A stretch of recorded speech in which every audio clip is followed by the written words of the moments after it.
ओम नमो भगवते वासुदेव। नमो नमो विष्णुपादाय कृष्णप्रेष्ठाय भूतले श्रीमते भक्तिवेदांत स्वामिनीति नामिने नमस्ते सारस्वते देवे गौरवाणी प्रचारिणे निर्विशेष शून्यवादी पाश्चात्य देशतारिणे। जय श्री कृष्ण चैतन्य प्रभु नित्यानंद श्री अद्वैत गदाधर श्रीवास आदि गौर भक्त वृंदा। हरे कृष्णा कृष्ण कृष्णा हरे हरे, हरे राम राम राम हरे हरे।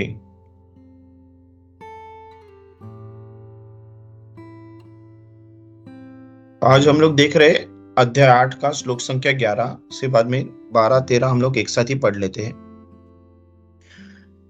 यदक्षरं वेद विदो विदन्ति विशन्ति यद्यतयो वीतरागः यदिच्छन्तो ब्रह्मचर्य चरन्ति तत्ते पदं संग्रहेण प्रवक्ष्ये।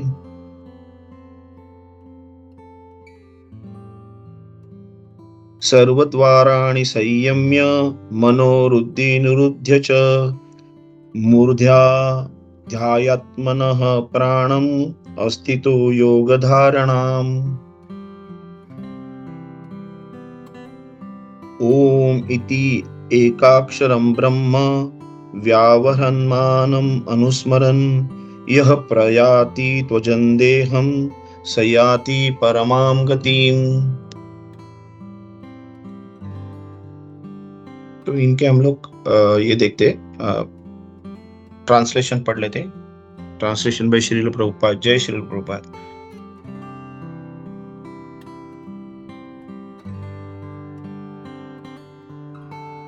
Persons who are learned in the Vedas, who utter Omkara and who are great sages in the renounced order, enter into Brahman. Desiring such perfection, one practices celibacy. I shall now briefly explain to you this process by which one may attain salvation.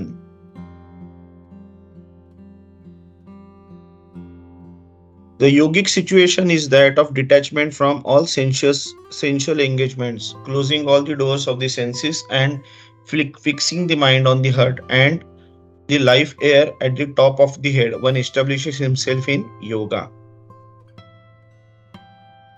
After being situated in this yoga practice and vibrating the sacred syllable Om, the supreme combination of letters, if one thinks of the Supreme Personality of God and quits his body, he will certainly reach the spiritual planets. जय श्रील प्रभुपाद पाद की जय। अभी हम लोग इसके purport हम लोग नहीं पढ़ते, हम लोग will directly go to the explanation. तो यहाँ पे एक चीज को क्लियरली यहाँ पे बताया कि जो ओम जो सिलेबल की बात की है, ओम, ये ओम मतलब और कोई नहीं है, ब्रह्मा है। ब्रह्मा का जो एफलजेंस बोलते हैं ना हम लोग, ब्राह्मण वो है ओम। तो जैसे हम लोग कृष्ण को बोलते हैं कि supreme personality of God head, तो जब कृष्ण को supreme personality of God head बोलते हैं तो मतलब अगर supreme personality of God head बोलेंगे तो कृष्ण हो जाते हैं।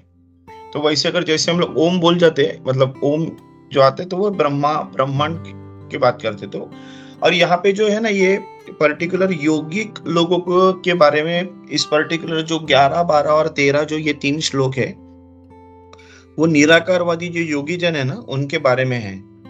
यहाँ पे हम वैसे तो जानते हैं कि 7 से एक्चुअली अध्याय 7 से भक्ति योग चालू होता है, ठीक है। 7 से हम लोग बोलते हैं कि 12 तक भक्ति योग है और 13 से बाद में फिर वो ज्ञान योग चालू होता है। तो मतलब कोई फिर इसमें सोचेंगे कि अगर अचानक भक्ति योग में अचानक फिर ये ज्ञान योग या फिर ध्यान योग पे कैसे बात करें, तो यहाँ पे कृष्णा जो है वो अर्जुन को पर्टिकुलर 3 चीज बता रहे कि किससे आदमी स्पिरिचुअल प्लैनेट पे जा सकता है और उसके बाद उसकी क्या गति होती है, और अगर भगवान के प्रति अगर किसी की श्रद्धा हो तो उसकी फिर क्या गति होती है।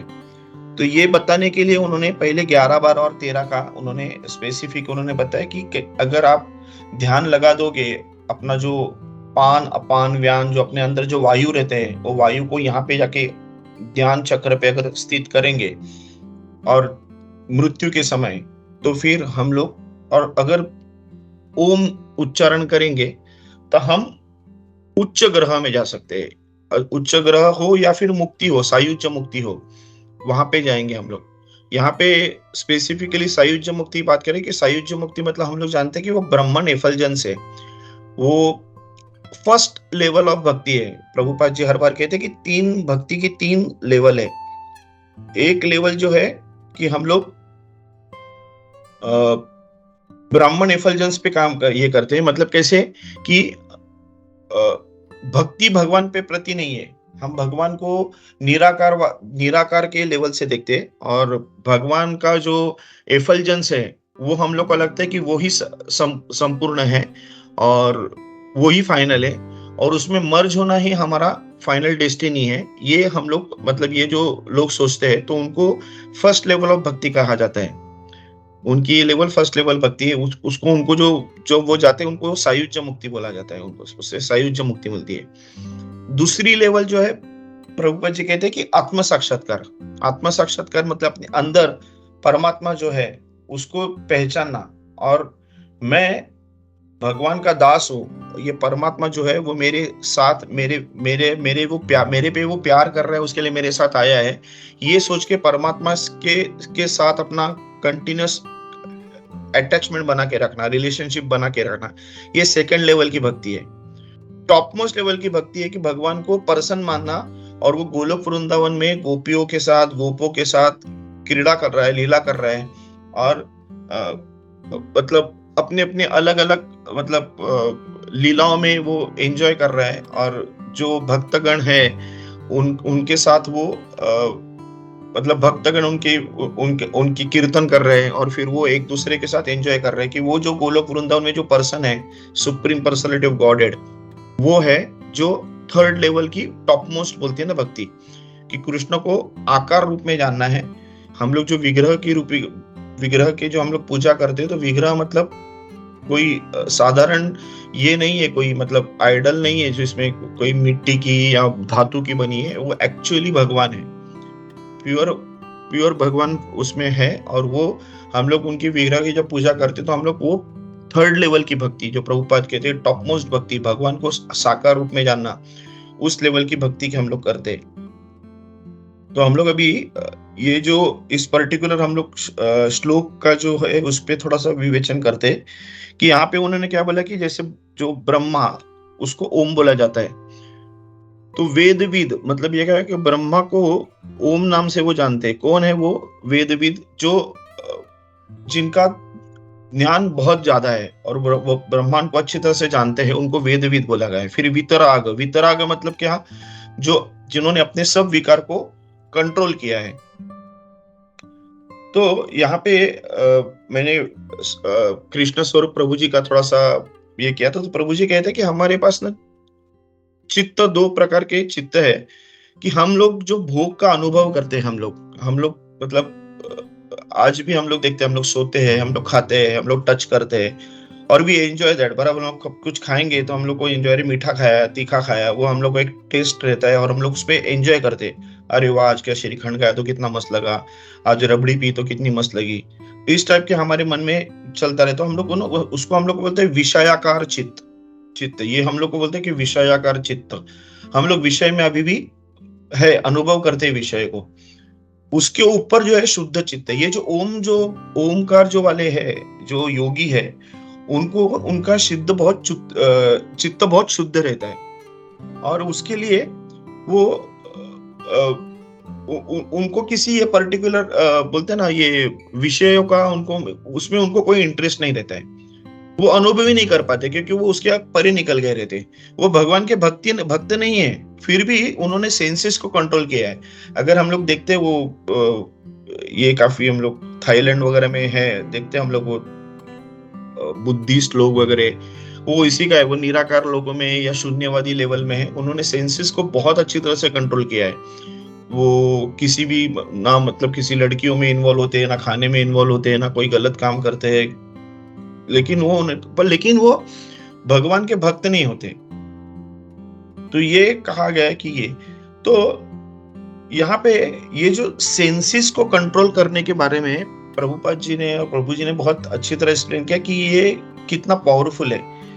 तो जो हम लोग 4.39 का एक श्लोक है, श्रद्धावान लभते ज्ञानम तत्परः संयतेन्द्रियः ज्ञानम लब्ध्वा पराम शांतिम अचिरेणा अधिगच्छति। तो उसका मीनिंग क्या है कि a faithful man who is dedicated to transcendental knowledge and who subdues his senses is eligible to achieve such knowledge, and having achieved he quickly attains the supreme person spiritual peace। तो यहाँ पे उन्होंने क्या बोला कि faithful man, सबसे पहले श्रद्धावान, ठीक है, वो क्या है, डेडिकेटेड टू ट्रांसेंडेंटल नॉलेज, उसने खुद को डेडिकेट किया है, तो वो तत्पर बोल सकते हैं। और किसने क्या, सबड्यूज हिज सेंसेस, जिसने अपने इंद्रियों को कंट्रोल में किया है, तो इंद्रियों को संयम किया है। तो यहाँ पे 3 चीजों के बारे में बोला कि कौन एक श्रद्धावान हो, तत्पर हो, और वो इंद्रियों को संयम किया हो।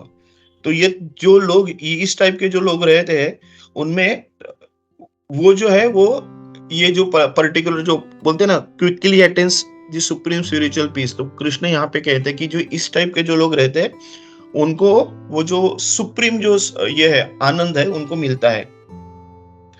और आगे भी हम लोग को देखना है कि भगवान को खुश करने के लिए हम लोग को क्या चाहिए। जैसे 3 चीज है जिससे सुप्रीम स्पिरिचुअल पीस मिलता है, तो वैसे भगवान को खुश करने के लिए भी 3 चीज का अलग है।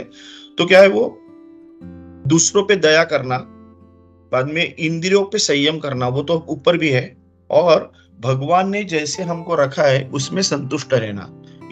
ईशावान हम लोग बोलते हैं ना, जो फिलोसॉफी है हम लोग, तो ये 3 चीज है हम लोग को, मतलब भगवान को अगर खुश करना है तो। और जितना हम लोग इंद्रिय पे संयम करेंगे, प्रभु जी कहते हैं कि उतना अपनी इंद्रिय ना और शक्तिशाली होती है, ताकतवर होती है। तो उसका एग्जाम्पल देने के लिए एक कहानी जस्ट मैं ऐड कर रहा हूँ यहाँ पे, कि एक पति रहता है, उसको कोढ़ हुआ रहता है, मतलब बोलते हैं ना कोढ़, मतलब एक डिसीज है, तो सब जानते हैं। उसकी पत्नी बहुत शालीन रहती है, बहुत शील रहती है, सुशील रहती है, लेकिन ये बंदा जो रहता है वो मतलब काफी गया गुजरा और बहुत ही बोलता है ना हरामी कैटेगरी का वो बंदा रहता है। उसको एक वेश्या पे उसको दिल आ जाता है, और वो जो वेश्या है वो तो डेफिनेटली इसके साथ ये नहीं करेगी क्योंकि उसको कोढ़ हुआ था। तो ये जो माता जी है वो इतनी मतलब सुशील और इतनी ये है पति की सेवा करने की, वो जाके वेश्या की सेवा करती है ताकि वेश्या प्रसन्न हो और फिर वो इनकी जो इच्छा है वो करे थे। तो पहले तो वेश्या ना करती है, लेकिन इसका जो इतना उसके प्रति उसका सेवा भाव जब देखती है तो उसको वेश्या को फिर दया आती है, बोलते हाँ करूंगी करके। तो फिर वो ये जो पत्नी है वो अपने वो पति को लेके जाती है वेश्या के पास। तो जाते जाते होता है ऐसे कि रात होती है वो, और उनके वहां पे एक मुनि रहते हैं, मांडव ऋषि करके एक ऋषि रहते हैं, उनकी एक अलग कथा है। उनको शाप मिला रहता है, सॉरी उनको राजा ने शिक्षा दी रहती है, उनको सूली पे चढ़ाया रहता है। तो उनको मांडव ऋषि क्या, वो बहुत ही मतलब पहुंचे हुए ऋषि रहते हैं, उसके लिए वो अपने तपोबल से खुद को जिंदा रखते हैं, न तो दूसरा कोई रहता तो मर गया रहता था। लेकिन उनको दर्द तो होते रहता है क्योंकि वो सूली उनके नीचे से गई रहती है। तो ये जब पति पत्नी जाते रहते हैं तो उनको धक्का लगता है, मांडव ऋषि बहुत चिल्लाते हैं और उसको शाप देते हैं। उनको बहुत दर्द होता है क्योंकि वैसे उनको वैसे नीचे से वो जो सूली गई रहती है, तो वी कैन अंडरस्टैंड कितना उनको दर्द होता रहेगा। तो धक्का लगने से उनको और दर्द होता है, फिर वो चिल्ला के उसको शाप देते हैं कि कल का सूरज तुम नहीं देखोगे, उसके पहले मर जाओगे तुम, सॉरी मतलब जैसे ही सूरज उगेगा तुम मर जाओगे।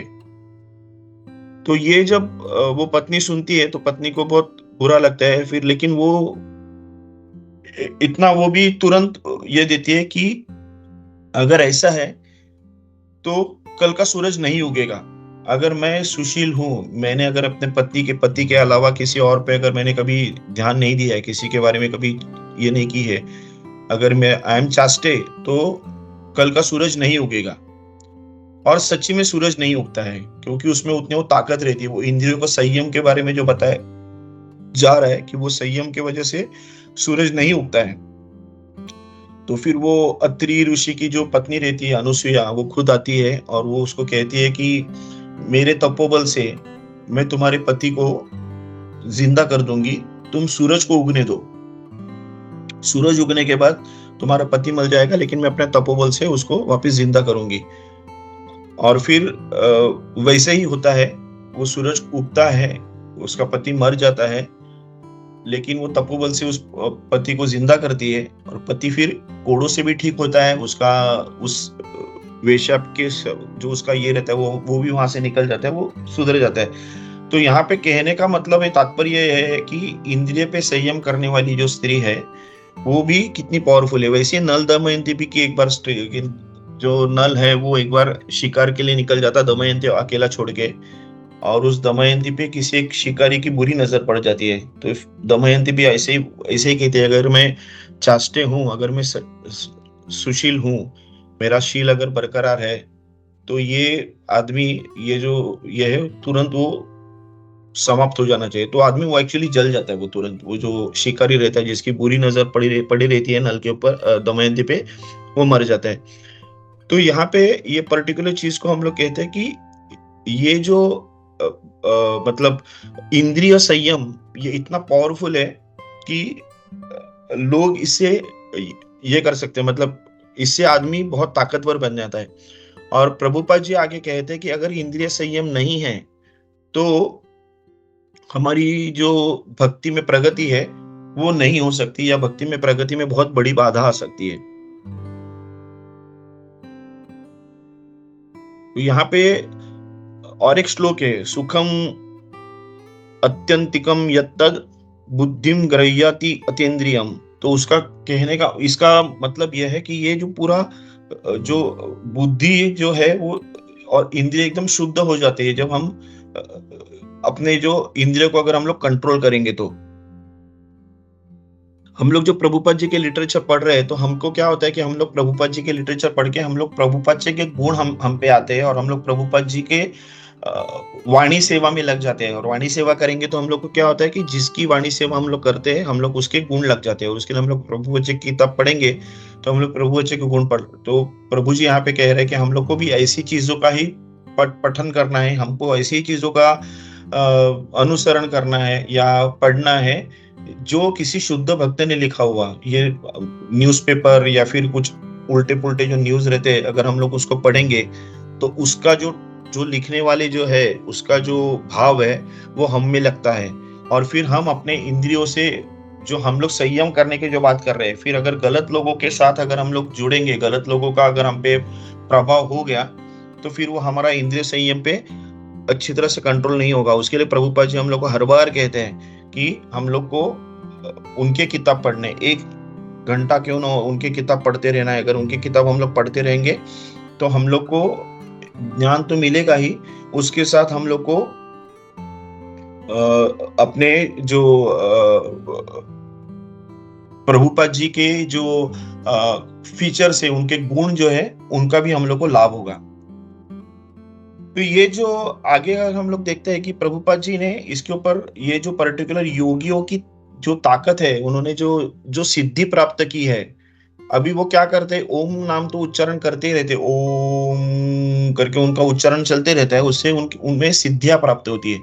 तो प्रभुपाद जी क्या बोलते हैं, ऐसा ट्रांसमाइग्रेशन ऑफ सोल बोलते हैं कि वो ये सिद्धि प्राप्त करके वो ये जो पर्टिकुलर जो योगी है वो स्थानांतरण कर सकते एक जगह से दूसरे जगह से। तो बोलते हैं ना कि यहाँ पे कैसे, मतलब एक पर्टिकुलर ग्रह से वो दूसरे ग्रह पे जा सकते हैं, उनमें वो शक्ति आ जाती है। और वो शक्ति कहाँ से आ जाती है उनकी, वो ये पर्टिकुलर सिद्धि प्राप्त करने से। तो यहाँ पे वो प्रभुपाद जी पर्टिकुलर स्थानांतरण के बारे में चर्चा कर रहे थे। बोलते हैं कि ये जो विभिन्न प्रकार के जो ट्रांसेंडेंटलिस्ट है, बोलते हैं ना, उनको क्या बोलते हैं, ज्ञान योगी हो, ध्यान योगी, भक्ति योगी, ये सभी योगी, ये सभी आध्यात्मिक दुनिया में जाने के पात्र है। एक्चुअली वो जाने के पात्र है। तो योग प्रणाली हम लोग जानते हैं कि हम लोग बोलते हैं ना, योग का मीनिंग क्या है। तो योग मतलब हम लोग की जो वास्तविक मतलब उसका अनुवाद है, तो प्लस, मतलब योग को एक्चुअली प्लस है। तो वो क्या करता है कि हम लोग को परमेश्वर से जुड़े, वो एक्चुअली जोड़ने का काम करता है। योग का नाम है जोड़ना। तो किससे जुड़ना, तो परमेश्वर से जुड़ना। तो योग का जो बेसिक मीनिंग है कि हम लोग परमेश्वर से जुड़े हुए हैं। तो किसी ना किसी तरह हम लोग अभी भौतिक जगत में है, तो हम लोग का क्या करना है, हम लोग को प्रोसेस क्या करना है कि हम लोग को वापस जाना है। तो वापिस जाने के लिए हम लोग को क्या करना पड़ेगा, हम लोग को किसी ना किसी तरह से योग पद्धति से हम लोग को खुद को जोड़ के रहना है। भले वो षटचक्र योग योग प्रभुपाद जी कहते हैं, वो सादा कोई भी योग क्यों ना हो, हम लोग को किसी ना किसी तरह योग से हम लोग को जोड़ना है। तो अभी हम लोग क्या, हम ईश्वर के एक्चुअली मतलब हम लोग ममई वंशु जीव लोग, ईश्वर के हम लोग अंश है, लेकिन हम लोग ने ईश्वर को अपने लाइफ से बॉयकॉट किया है, ईश्वर को हम लोग ने अपने लाइफ से निकाल दिया है। उसके लिए हम लोग बोल रहे ना, हम लोग जो we are actually gone case हो गया, हम लोग एकदम कहीं ना माइनस में चले गए। तो हम लोग को प्लस करके क्या करना है, हम लोग को भगवान को अपने साथ जोड़ाना है। तो ये काम योग करता है। तो जब तक हम लोग जीवित है तो हमें अभ्यास करना होगा कि पूर्णता के जो बिंदु है, पूर्णता मतलब कौन सी पूर्णता, कि भगवान के साथ पूर्ण से मतलब कंप्लीटली जुड़ना, ये जो है उस लेवल पे हम लोग को पहुंचना है। और वो मृत्यु के समय हम लोग को क्या करना है कि हम लोग मतलब जो भौतिक हम लोग जो अपना शरीर छोड़ेंगे तो हम लोग को ओम का उच्चारण करना है। ठीक है। अभी मतलब ये जो पर्टिकुलर जैसे मैं बता रहा हूँ, ये 11, 12, 13 ये जो 3 जो श्लोक है वो निराकारवादी सिद्धि योगी के लिए। अगर हम लोग प्रभुपाद जी को फॉलो कर रहे हैं, इस्कॉन को फॉलो कर रहे हैं, तो हम लोग भक्तियों को फॉलो कर रहे हैं कि हम लोग देखते हैं कि हम लोग को एंड में भगवान का नाम लेना है, कृष्ण का नाम लेना है, ओम का नाम नहीं लेना है। भले ओम कृष्ण का ही एक यह है, बट ओम इज स्टिल ब्रह्मन एफल्जेंस है, वो कृष्ण नहीं है। तो लेकिन यहाँ पे हम लोग इस पर्टिकुलर श्लोक का हम लोग विवेचन कर रहे हैं, इसके ऊपर हम लोग इसका निरूपण चल रहा है। तो उसके लिए हम लोग कह रहे हैं कि यहाँ पे नॉर्मली हम लोग कहते हैं कि ब्रह्म को मतलब जो पान अपान व्यान सबको यहाँ पे लाके, आज्ञा चक्र पे लाके ओम उच्चारण करके हम लोग को लाइफ अपना छोड़ना है। तो यहाँ पे प्रभुपाद जी और एक कहते हैं कि बोलते हैं one can not come to this transcendental state of being at the time of death. मतलब मृत्यु के समय हम लोग जो बोलते हैं ना उसको ये सब करना, मतलब यहाँ पे पान अपान व्यान जो वायु लाइफ एयर बोलते हैं उसको यहाँ पे लाना और फिर ओम उच्चारण करना, ये सब पॉसिबल नहीं है। ये क्यों नहीं पॉसिबल? क्योंकि हम लोग ने आज तक भी कोई भी योग का प्रैक्टिस नहीं किया। तो प्रभुपाद जी क्या बोलते हैं कि हम लोग अगर जब तक कोई योग का प्रैक्टिस नहीं करेंगे तो ये पर्टिकुलर चीज हम लोग से नहीं होगी। और हम लोग भी बहुत बार जानते हैं कि हम लोग को एनीवे भगवान का नाम तो हम लोग को कभी आएगा ही नहीं याद। अगर हम लोग भगवान को जिंदगी भर हम लोग ने कभी भगवान के प्रति हमने अगर कोई रुचि दिखाई नहीं है, भगवान के प्रति हम लोग ने कभी प्यार दिखाया नहीं है, भगवान को अपने लाइफ में कभी अपनाया नहीं है, भगवान की लीलाओं में कभी गुणगान किया नहीं है, भगवान के नाम का कभी मतलब जप नहीं किया है, तो भगवान हमको लास्ट अपने जो मृत्यु के समय प्रयाण काले बोलते हैं, तो हम लोग को डेफिनेटली भगवान तभी याद आएंगे ही नहीं। तो हम लोग अगर तभी कोई भी योगा करेंगे तो भी नहीं याद आएगा, क्योंकि हम लोग उस लेवल पे भगवान को हम लोग ने अपने इसमें लाया नहीं। हम लोग तभी हम लोग को क्या होता है कि भागवतम में बोला गया है कि एट द एंड जब हमारी स्थिति, जब मृत्यु की जब स्थिति होती है, तो मृत्यु के जस्ट पहले हम लोग ने जो चीज पूरी जिंदगी में जिसमें आसक्ति रहती है, वो अचानक वो सब चीज बाहर आने चालू होती है। अगर आसक्ति हमारी भगवान में नहीं रहेगी और ये भौतिक चीजों में आसक्ति रहेगी, तो हम लोग को वो सब चीज याद आना चालू होगा, हम लोग को भगवान की याद नहीं आएगी।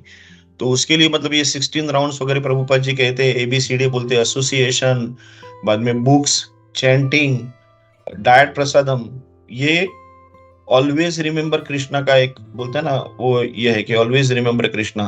और फिर हम लोग ये गलत चीजों से दूर के नेवर फॉरगेट कृष्णा को प्रैक्टिस करना है, तो ही हम लोग आसक्ति से, इस भौतिक आसक्ति से दूर जाएंगे। तो अभी ठीक है, इस पर्टिकुलर चीज पे हम लोग श्लोक के अगर आते हैं तो बोलते हैं कि भगवत गीता में क्या वर्णन किया है कि अपने मृत्यु के समय जब हम शरीर का त्याग करते हो तो क्या करना चाहिए।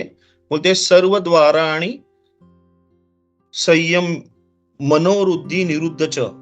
मतलब ये जो हम लोग श्लोक पढ़े थे, सर्वद्वाराणि संयम्य मनोरुद्धि निरुद्ध च, हमको मन और हृदय को कंट्रोल करना है। तो क्या करना है, सभी इंद्रियों को उनकी बाहरी जो गतिविधियां जो है उससे रोकना है, हाँ, और मन को विष्णु पर केंद्रित करना है। यहाँ पे प्रभुपाद जी स्पेसिफिकली विष्णु का नाम लिया है, बट जबकि यहाँ पे जो योगी है वो भक्त नहीं रहते, तो वो ओम पे खुद का मन केंद्रित करते, लेकिन प्रभुपाद जी अपने को कहते हैं कि मन पे विष्णु, विष्णु पे मन को केंद्रित करो। और मनोरुद्धि बोलते हैं मन हमारा जो है ना बहुत उत्तेजित होता है, और eight the time of death वो ज्यादा उत्तेजित होता है, तो उसको क्या करना है, उसके लिए उसको हृदय पर स्थित करना है। मनोरुद्धि निरुद्ध, तो इसमें निरुद्ध का अर्थ प्रभुपाद जी कह रहे हैं कि मन को हृदय में ही रोक लेना है। ठीक है। मूर्धन्य अध्यात्मन प्राण अस्थितो योग धारणम, और इस प्रकार जब हम वायु जीवन का अपने सिर के ऊपर, वो जो हम लोग बोलते हैं आज्ञा चक्र, अगर वहां पे हम लोग उसको स्थिर करेंगे तो बोलते हैं योग की वो पूर्णता है। और एक पूर्ण योगी फिर वहां पे तब तय कर लेता है, जब यहाँ पे वो स्थित करता है कि वो क्या कर सकता है, कहाँ जाना है। तो हम लोग देखते हैं कि ग्रह तो असंख्य ग्रह है, मतलब वैसे असंख्य ब्रह्मांड है, हर ब्रह्मांड में असंख्य ग्रह है, तो मतलब वैसे भी असंख्य ग्रह है। और इस ग्रहों के जो परे है, उस ग्रहों के जो परे है आध्यात्मिक दुनिया है, मतलब ये भौतिक दुनिया है, उस भौतिक के आगे जो है वो आध्यात्मिक दुनिया है। और ये योगियों को, ये योगियों को जानकारी कहाँ से मिल गई है, उन्होंने तभी वो ये सब तप करके, उन्होंने सब तपस्या करके, उन्होंने खुद की वो सिद्धि प्राप्त करके उन्हें ये सब पता चला। और फिर वो उन्होंने, हम लोग देखते कि व्यासदेव ने वो सब कुछ लिखा है, वेदों में सब कुछ लिखा है, तो हम लोग वेद वगैरह पढ़ के हम लोग को पता चल गया। आज भी हम लोग देखते हैं, मतलब जो साइंस कह रहे हैं कि सूर्य से हमारे कितनी दूरी है, बाद में वो 7 सप्तर्षि ये जो है, इसमें बहुत सारे है, जो नॉर्थ स्टार वगैरह, पोल स्टार बोलते हैं, और हम लोग जिसको हम लोग बोलते हैं ध्रुव तारा, ये सब हम लोग ने बहुत पहले से, हमारे पास वो सब इंफॉर्मेशन है।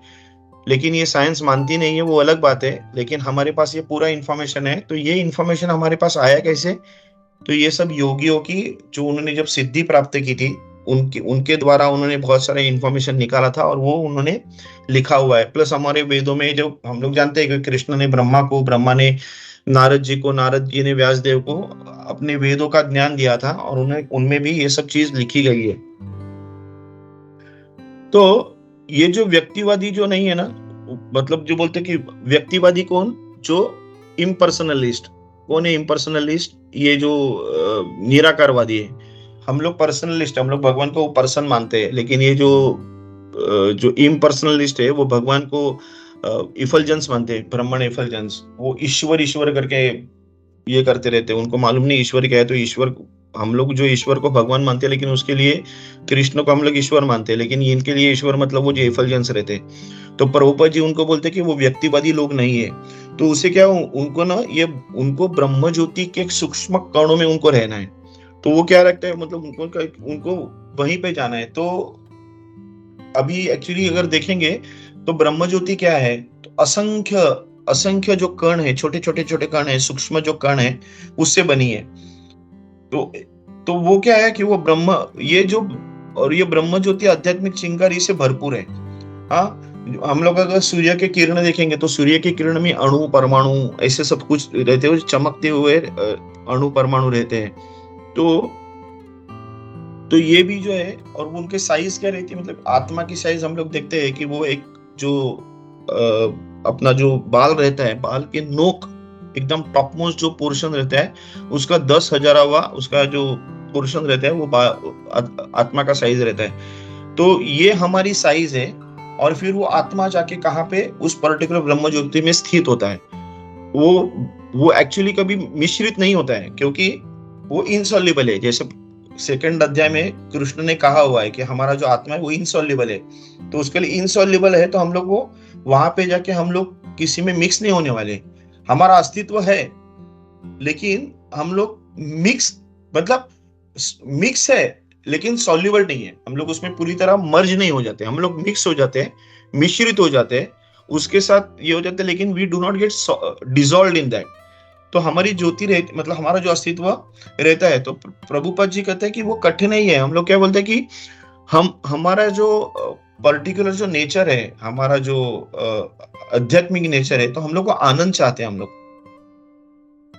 और सिर्फ अस्तित्व से नहीं होता, हम लोग को आनंद भी चाहिए। तो मतलब अस्तित्व तो होना ही चाहिए। तो क्या बोलते, 3 चीज हम लोग को लगती रहती है कि हम लोग एक ट्रांसपेरेंट हम लोग है, मतलब 3 चीज हम लोग हमारे साथ जुड़ी है। तो एक सबसे पहले मतलब मैं परमानेंट हूँ, मैं शाश्वत हूँ, मैं ज्ञान से भरपूर हूँ। हम लोग बोलते हैं ना सच्चिदानंद, ज्ञान से भरपूर हूँ और मैं आनंद से भी भरपूर हूँ। ज्ञान से भरपूर और आनंद से भरपूर हूँ। सच्चिदानंद मतलब हमारा जो आनंद भी है, सत्य भी है और हमारा आनंद से भरपूर हूँ। ज्ञान से भरपूर हूँ, आनंद से भरपूर हूँ और मैं शाश्वत हूँ। ये 3 चीज़ हमारे साथ एक्चुअली जुड़ी है। लेकिन हम जब उस पर्टिकुलर चीज़ों में विलीन हो जाते हैं ब्रह्मा में, तो हमारे साथ क्या रहता है? हमारा शाश्वत स्वरूप रहता है। हमारा ज्ञान भी रहता है हमारे साथ, लेकिन हम आनंद में नहीं रहते। हमारे आनंद से मुक्त आनंद हमसे रहता है क्योंकि हम लोग क्या रहते हैं, प्रभुपाद जी कहते हैं कि अगर हम लोग किसी एक रूम में हैं, अकेले हैं, अकेले रूम में हैं, क्या करेंगे हम लोग? 1 साल, 2 साल कुछ भी कितना भी सोचेंगे, कुछ भी हम लोग करते रहेंगे तो हमारा जो सबके साथ मिलके आनंद जो एन्जॉय करने का जो हमारा जो स्वरूप है, उससे हम लोग निकल जाते हैं, तो फिर हम लोग वहाँ पे नहीं रह सकते ज़्यादा टाइम और फिर हम लोग वापिस नीचे आ जाते हैं ना, बोलते वो शाश्वत जो आनंद है, वो हम लोग मिलता नहीं है क्योंकि वो हम लोग वो हिस्सा ही निकल जाता है हम लोग, ब्रह्मा में विलीन होने की वजह से। आनंद हम लोग को कब मिलता है उसके लिए बोलते हैं ना, हम लोग को आनंद कब मिलता है, हम जब कृष्ण के साथ जाएँगे, कृष्ण के जो भक्तगण हैं उनके साथ नाचेंगे, गाएँगे, भगवान का कीर्तन करेंगे, तो वो जो पर्टिकुलर एसोसिएशन में जाएँगे तो हम लोग को आनंद मिलता है। तो ये जो ब्रह्मा में विलीन होने वाले जो पर्टिकुलर जो बोलते हैं ना, मतलब ये जो निराकारवादी जो लोग हैं, ब्रह्मा में विलीन, उनको वो आनंद मिलता नहीं है। वो परमानेंट तो रहता है, वो ज्ञान से भी भरपूर है क्योंकि वो हमारा प्रॉपर्टी है। लेकिन हम लोग आनंद उनको मिलता नहीं है, उसके लिए फिर वो क्या होता है, वहाँ से वो स्लोली उनका वहाँ से निकलने का मन करते हैं और फिर वापस वो पृथ्वी पे आ जाते हैं।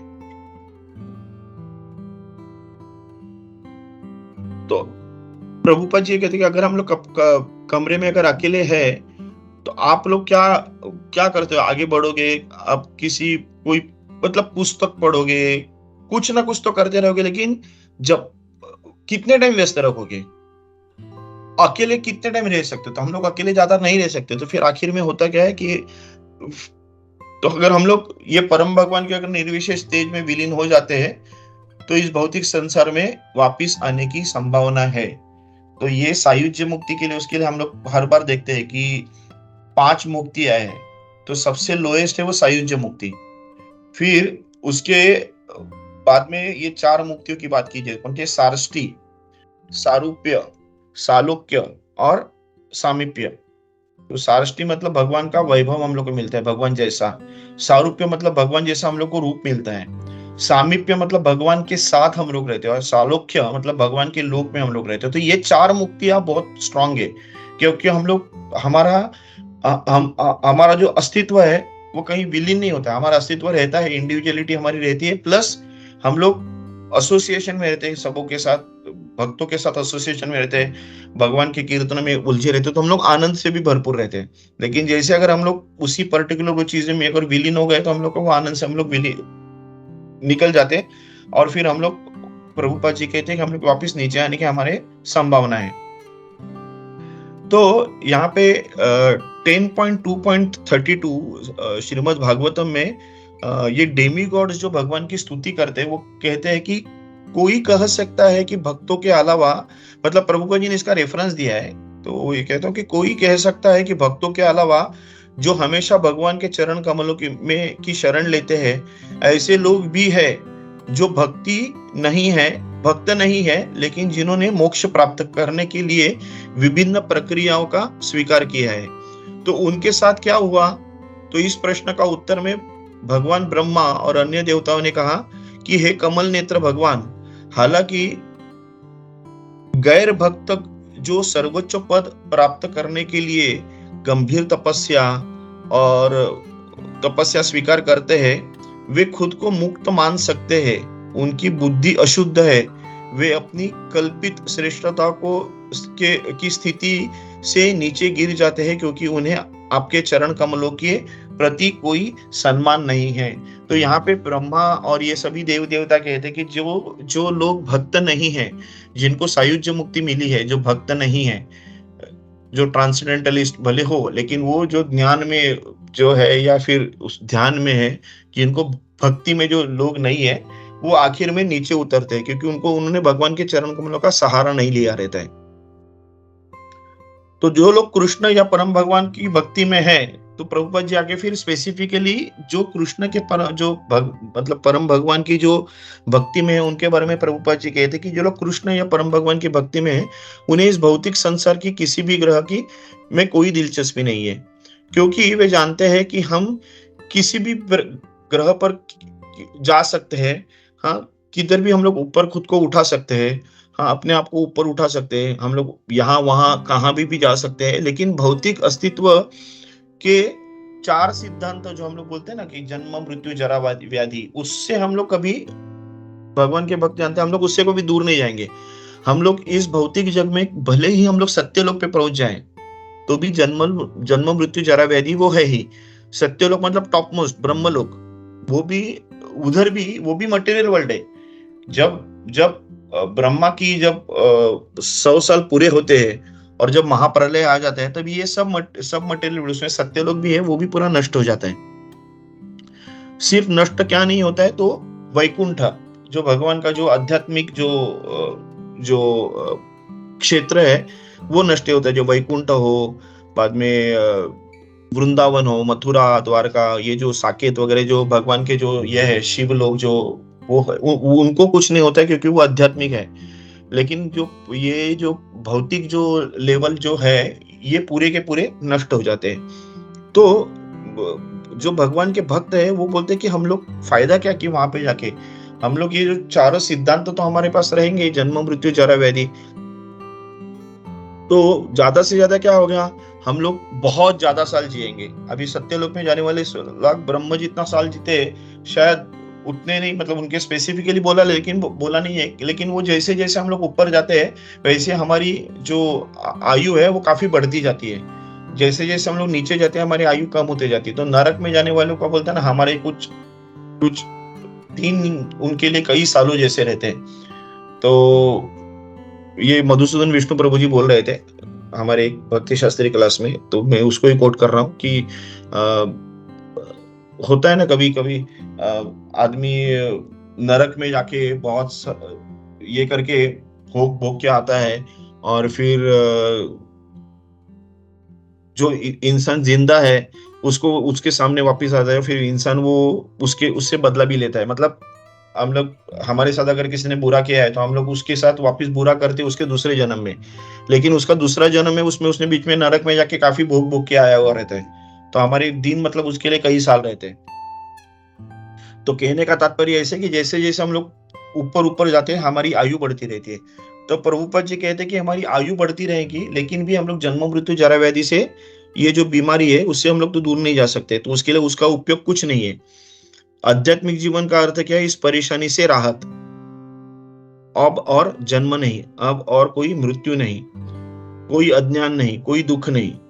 तो इसीलिए जो लोग बुद्धिमान है, वो क्या करते हैं, वो इस भौतिक जगत से किसी भी ग्रह पर उन्नति करने की प्रयास नहीं करते। मतलब हम लोग देखते हैं कि हम लोग भगवान से जब हम लोग मांगते हैं, तो हम लोग क्या मांगते हैं कि हमारे भगवान हमको आपकी भक्ति दो। हम लोग कभी स्वर्ग लोक, कभी जन महर तप, ऐसे कोई लोगों की हम लोग प्रार्थना भगवान के पास नहीं करते। ये सब मटेरियल चीजें, भौतिक चीजें हम लोग नहीं मांगते, हम लोग मांगते भगवान की भक्ति। तो सबसे अच्छी बात क्या है कि हमें अपने आप को प्रशिक्षित करना है, ट्रेन करना है। तो कैसे ट्रेन करना है, तो कृष्ण चेतना में प्रशिक्षित करना है, कृष्ण की भावना में खुद को प्रशिक्षित करना है। क्योंकि अभी हम लोग देखेंगे 8.14 में भगवान कहते हैं, अनन्य चेता सततम यो माम स्मरति नित्यशः तस्याहं सुलभ पार्थ नित्य युक्त से योगिना। कि जो मेरे शरण में है, जिसने मेरा जो मेरे चिंतन करता है, जो मुझे स्मरण करता है कंटिन्यूअस, वो इन योगियों से काफी ऊपर है। ठीक है। तो इसके लिए प्रभुपाद जी कहते हैं कि जो सबसे अच्छी बात क्या है कि हमें अपने जीवन को ट्रेन करना है। और किस में ट्रेन करना है, तो जीवन के मृत्यु के समय हमें अपनों को आध्यात्मिक दुनिया में स्थानांतरित करना और कृष्ण लोक या कृष्ण ग्रह में प्रवेश करना। आनंद लेना संभव होगा। तो उसमें हम लोग को करना है कि हम लोग को क्या ट्रेन करना है कि जब हमारी मृत्यु प्रयाण काल जब आएगा तो हम लोग को क्या करना है कि हम लोग को भगवान की ही याद आनी चाहिए, भगवान की लीला याद आनी चाहिए, भगवान का नाम याद आना चाहिए, भगवान के स्वरूप याद आना चाहिए।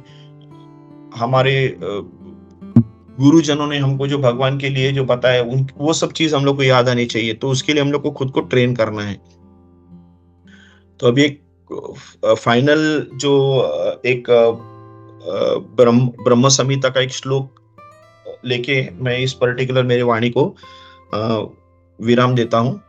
चिंतामणि प्रकर सदमा सुकल्प वृक्ष लक्षावृतेषु सुरभिर अभिपालयन्तम लक्ष्मी सहस्त्र शत संभ्रम सेव्यमानम गोविंदमादि पुरुषम तमहम भजामि। तो यहाँ पे ब्रह्मा जी ये कह रहे कि मैं गोविंदा की पूजा करता हूँ।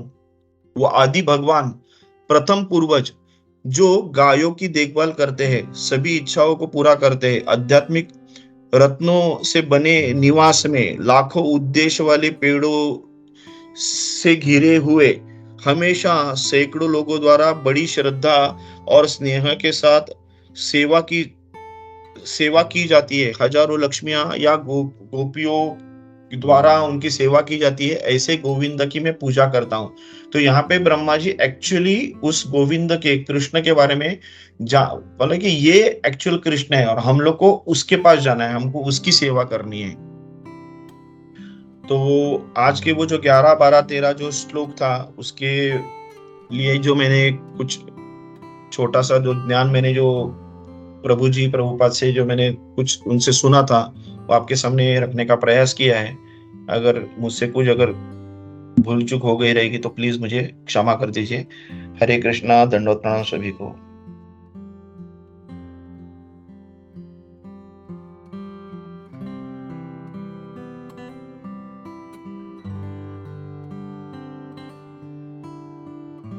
हरे कृष्णा, जय माता जी।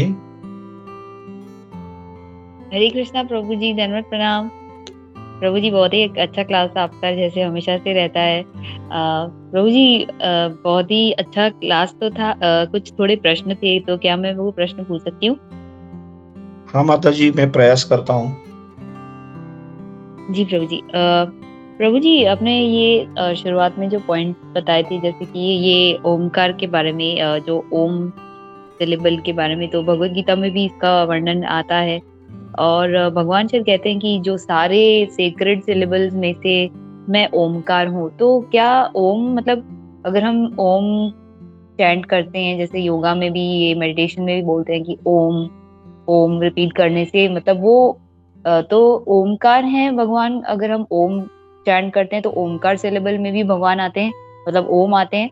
तो और ओम सबसे जो सेक्रेट सिलेबल में भगवान कहते हैं मैं आई एम द सिलेबल ओम। तो लेकिन जैसे अभी आपने इसमें हमें मतलब ये जो इसमें आया था तो आपने जैसे बताया कि ओम मतलब ब्रह्मा है, तो इसको कैसे समझे प्रभु जी? हरे कृष्णा, थैंक यू माता जी, ये आपने सवाल अच्छा पूछा था। जब भगवान अपने विभूति के बारे में जब बताते रहते हैं तभी वहां पे वो हर चीज में जो टॉप मोस्ट है उसको बोलते हैं कि मैं वो टॉप मोस्ट हूँ। पानी की प्यास मैं हूँ। तो ऋषियों में उन्होंने एक नाम लिया कि मैं वो हूँ। तो वैसे उन्होंने बोला कि पांडवों में अर्जुन हूँ। इस टाइप का उन्होंने खुद को बोलता है। मतलब वो तभी ये नहीं होता कि वो मतलब भगवान है, वैसा नहीं। भगवान बोलते हैं कि मैं इनमें जो टॉप मोस्ट है वो मैं हूँ। तो हमारे शक्ति के स्रोत भगवान है, ये भगवान को एक्चुअली दिखाना है। तो ये जो हम लोग देखते हैं कि जो भी अक्षर है उसमें टॉप मोस्ट अक्षर कौन सा है? ओम अक्षर है। तो वो टॉप मोस्ट अक्षर मैं हूं, तो ओम मैं हूं, ऐसा है। तो वो प्रभु कृष्णा हम लोग को ये बताना चाह रहे हैं कि जो भी बेस्ट है उस बेस्ट का बेस्ट मैं हूं, ये बताना चाह रहे थे। उसके लिए वो ओम जो कहते हैं वो ओम मैं हूं, तभी मतलब अक्षरों में टॉप मोस्ट क्या है? तो ओम, तो वो मैं ओम हूं। तो ये भगवान अपने को ये पर्टिकुलर कहने का ट्राई कर रहे हैं। और ओम जो है वो एक्चुअली भगवान का ही है, लेकिन भगवान का वो जो एफलजेंस है ना उसका वो है। एक मिनट ना, सॉरी, एक मिनट।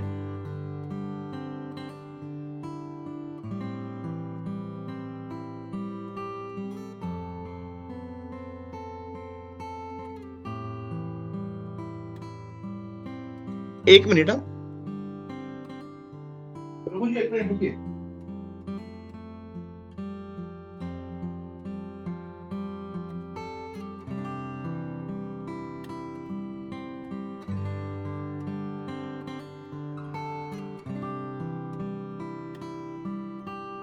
सॉरी।